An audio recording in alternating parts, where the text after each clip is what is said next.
Just reflecting on what was such a powerful therapy session for me yesterday.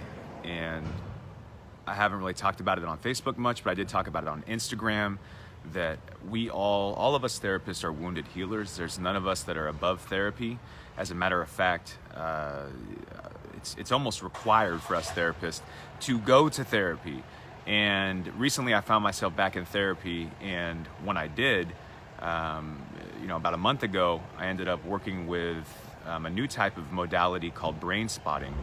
And brain spotting is a type of therapy that deals with trauma, and it deals, it's almost, if you've heard of EMDR, EMDR is essentially almost like therapy on steroids, and brain spotting is like EMDR on steroids. So it's a very, very effective way to deal with different traumatic events that have been stored in your brain. And I could go on and on about that. But the point being is that there are things that are affecting us that happened to us when we were younger. There are things that are affecting us today and how we show up in this world as an adult that we don't quite understand. And the responses that we have can be so strong. And some of those responses at times, if anyone has ever commented on us, to us, man, that's almost like a little boy or a little girl showing up in the way you responded to that. What I firmly believe now is that from this work with brain spotting and Lisa Larson has been that we are little kids in many ways until we deal with the pain that the younger kid experienced and the things that were traumatic. I'm not talking just about abuse or neglect or things that you would think qualify as traumas. I'm thinking about times you felt humiliated, times that you felt embarrassed, times that you felt shamed and rejected, times that you felt alone, times that you felt like you were forgotten or you weren't good enough. Until we deal with providing healing for that inner child will show up in similar circumstances in our adulthood. So I'm speaking to you from a place of familiarity in knowing that today, the way I feel after going through this amazing brain spotting therapeutic treatment is that I feel like there's no longer such a civil war inside me between my adult spiritual self and that little kid in me that had those attachment wounds and those fears of being unnoticed or forgotten or not enough. I feel so much resolve in that. So I'm gonna leave you with that. In what ways in your life right now do you sometimes notice that you have a childlike response to situations? Don't judge it, just notice it. And if you notice that, be open to exploring change. If you heal that younger part of you, you will be able to show up differently. That's all I could say. There are many different paths to healing, many paths. For me, brain spotting has been one of the paths to healing, one of the techniques. And there was huge healing found. My relationship spiritually with God has been the hallmark of that transformation for me personally. Some people have other experiences spiritually. I'm not here to tell you which way you have to go about it, but for me, I'm here to tell you that until you heal that inner child, until you heal that little girl, that little boy that felt abandoned, alone, forgotten, hurt, rejected, abused, whatever it may be, until you heal that little child is going to continue to show up in moments in adult circumstances. And there's nothing to be ashamed of about that. In fact, that little child is showing up because that little child wants to keep you protected. But you need to go back and save that little kid. You need to go back and give that little kid what that little kid needed at that time and at that moment. And when you do, you will experience transformation today. Do you think there's certain behaviors and coping mechanisms that you're stuck in right now? Some people are stuck in food addiction.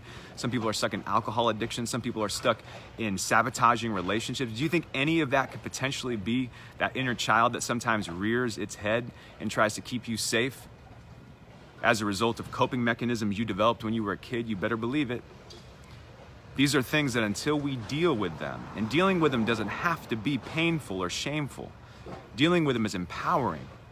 But by dealing with them, you can transform how you show up today. The key to rewriting your story in many ways is this.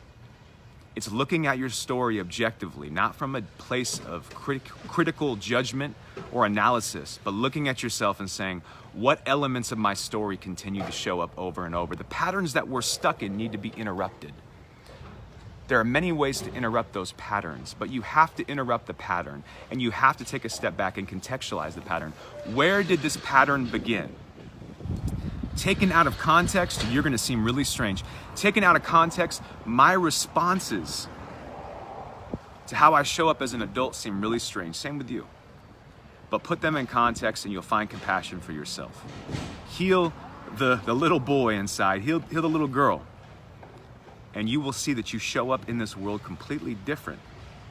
There are events right now that you've minimized. You said that, that humiliation that you experienced on the playground, that time that your mom or dad forgot to pick you up, like you're minimizing the impact to your own detriment of what that did to you emotionally. Now, I'm not saying that you have to sit here and be mad. In fact, there's freedom on the other side of those relationships, not just with yourself, but with the people that maybe even hurt you intentionally or unintentionally. There's freedom on the other side of that.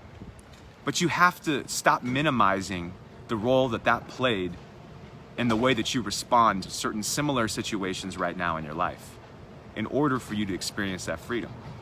It's as simple as that.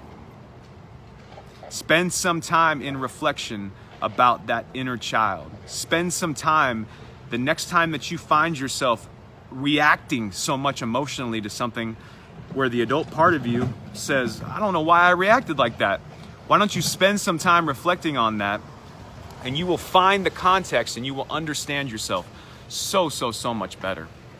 And there is healing. I'm here to tell you there is healing and transformation. You can rewrite that story. You can shift those things that happened to you in the past. You can change how you show up. But sometimes you do have to go back there and deal with and heal and provide love and comfort to that part of you that you've disowned. For me, it was going back and dealing with a little boy who felt forgotten, a little boy whose dad walked out when he was 3 years old. And I developed a lot of different ways of showing up in this world, as anxious, as being afraid. And right now, I could tell you today, on the other side of my work yesterday with Lisa Larson, in those brain spotting sessions, and actually zeroing in on that trauma, I could tell you right now that I feel fearless. I feel fearless. I feel confident. I feel restored to who I was before my dad left. And when I think of my dad, I'm not mad at my dad at all. My dad passed away when I was 14 years old. And I'm not mad at my dad at all. In fact, I'm more at peace and more attached to my dad right now, as strange as that sounds, today, this morning, than I have been in years, since he was around, maybe even more than since he was around. Because I understand my dad was imperfect, and my dad, I needed him around during those big years that he was gone. But at the same time, there's no doubt in my mind that I was loved by my father. There's no doubt at all that my dad loved me. And there was no doubt that that secure little boy that I see in my son right now, that I was that little boy too when my dad was around. And the beauty of doing this restorative work is that I'm back to that. Now I feel a new level of that fearlessness. My relationship that I've had spiritually with God has taken me to a point where I've experienced more of that coming back. But the fullness of that is restored by doing some of this inner child work. I invite you to do the same.